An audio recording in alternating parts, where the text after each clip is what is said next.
Hi guys, കുറച്ച് നാൾ വീഡിയോകളൊന്നും ഇടാൻ പറ്റിയില്ല. കാരണം നാട്ടിൽ ഇപ്പോൾ നമ്മുടെ ക്രിസ്മസ് വെക്കേഷന് വന്നിരിക്കുകയാണ്. അപ്പോൾ ഇന്നത്തെ വീഡിയോ എൻ്റെ വീട്ടിലെ നാടൻ കോഴി കറി വെച്ചതിൻ്റെ വിശേഷങ്ങളാണ്. നിങ്ങൾക്ക് എളുപ്പത്തിന് നാടൻ കോഴി കറി വയ്ക്കാനുള്ള ഒരു രീതിയും കൂടെയാണ് ഞാൻ ഈ വീഡിയോയിൽ വിശദീകരിക്കുന്നത്.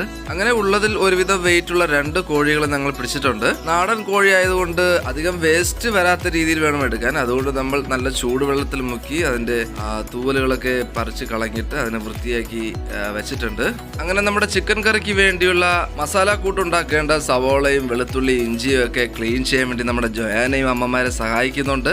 അപ്പോൾ നമുക്കിനി ചെയ്യേണ്ടത് വൃത്തിയാക്കി വെച്ച ചിക്കൻ നല്ല രീതിയിൽ ചെറുതായി അരിഞ്ഞ് മാറ്റി വെക്കുക എന്നുള്ളതാണ്. അങ്ങനെ അരിഞ്ഞ് വൃത്തിയാക്കിയ ചിക്കൻ കുക്കറിൽ ഒരല്പം മഞ്ഞപ്പൊടിയും കുരുമുളക് പൊടിയും ഉപ്പുമിട്ട് വേകാൻ വെക്കുന്ന സമയത്ത് തന്നെ നമുക്ക് അതിന്റെ കൂട്ടുകൾ തയ്യാറാക്കേണ്ടതുണ്ട്. ഞാൻ ഇവിടെ പറയുന്ന കൂട്ടുകളുടെ അളവ് 1.5 കിലോ വരെയുമുള്ള ചിക്കന് ഉപയോഗിക്കേണ്ട കൂട്ടുകളുടെ അളവുകളാണ് ഞാൻ ഇനി പറഞ്ഞു പോകുന്നത്. ആദ്യമായി നല്ല വൃത്തിയുള്ള ഒരു പാൻ എടുത്ത് അത് നന്നായി ചൂടാക്കിയതിനു ശേഷം നിങ്ങൾക്ക് ഇഷ്ടമുള്ള എണ്ണയാണ് ഒഴിക്കേണ്ടത്. ഞങ്ങളിവിടെ 4 ടേബിൾ സ്പൂൺ വെളിച്ചെണ്ണ ഉപയോഗിച്ചിട്ടുണ്ട്. അതിനുശേഷം 4 സവോള സ്ലൈസ് ചെയ്തത്, 2 പച്ചമുളക് ചോപ്പ് ചെയ്തത്, 2 ടേബിൾ സ്പൂൺ ഇഞ്ചി വെളുത്തുള്ളി അരച്ചത്, 1 ടീസ്പൂൺ ഉപ്പ്. ഇനി സവോള ഒരു ബ്രൗൺ കളർ ആകുന്നവരെയും ഇതെല്ലാം ഒരുമിച്ച് ഇളക്കി വെക്കുക.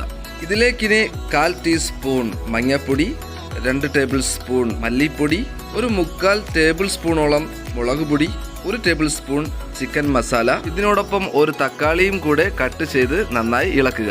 ഈ സമയം കൊണ്ട് നമ്മുടെ കുക്കറിലെ ചിക്കൻ ഏകദേശം വെന്തിട്ടുണ്ടാവും. ഇനി ഇതിലേക്ക് ആ വേവിച്ച് വെച്ച ചിക്കൻ മിക്സ് ചെയ്ത് അടച്ച് വീണ്ടും വേകാൻ വെക്കുക. ഏകദേശം നമ്മുടെ ചിക്കൻ കറി റെഡിയാണ്. ഇനി ഇതിലേക്ക് ഒരല്പം കറിവേപ്പിലയും 1/2 ടീസ്പൂൺ കുരുമുളക് പൊടിയും ചേർത്ത് ഇളക്കുക. നമ്മുടെ നാടൻ ചിക്കൻ കറി റെഡിയാണ്. ഇതിനെ ഒരല്പം കൂടെ സ്വാദിഷ്ടം ആക്കാൻ നിങ്ങൾ ആഗ്രഹിക്കുകയാണെങ്കിൽ ഞങ്ങൾ ചേർത്തതുപോലെ ഒരല്പം കട്ടിയുള്ള തേങ്ങാപ്പാൽ ഉപയോഗിച്ച് ഇളക്കുക.